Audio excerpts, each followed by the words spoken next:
You guys make it worth it. It is awesome. So we were talking about olfaction, and in this case, it is body odor. I'm not making it up. You can read it here yourself. Look at this. Look at this on the TikTok. It's instant. Look at this. How the autofocus is fantastic. You go on the YouTube, and the YouTube is just so amazingly sucky.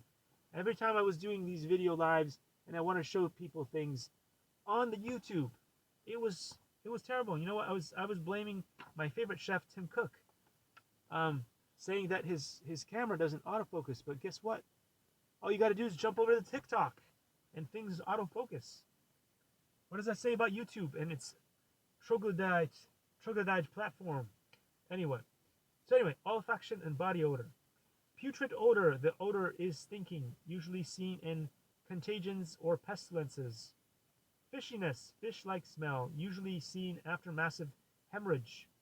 Stinking odor of sweat, seen in the patient with rheumatism, also seen after perspiration with patients having febrile disease if the clothes or quilts are not clean. So stinking odor from the nose, seen in nasopharnygitis, marked by frequent discharge of foul and thick snivel like pus or marrow. Stinking odor or phlegm indicates lung absence. Foul breath given out from the mouth indicates stomach heat. Sour odor from the mouth is due to retention of food. Putrid odor from mouth is due to ulcerative gingivitis.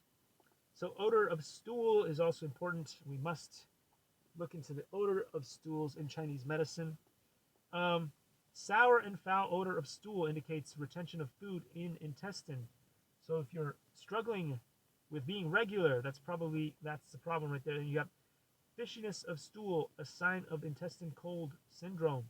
Stench of stool indicates that heat accumulation in intestine. Foul flatus, usually caused by indigestion and retention of food. Then we have odor of urine. Stinking and turbid urine indicates bladder heat. Sweet odor of urine seen in serious diabetes cases.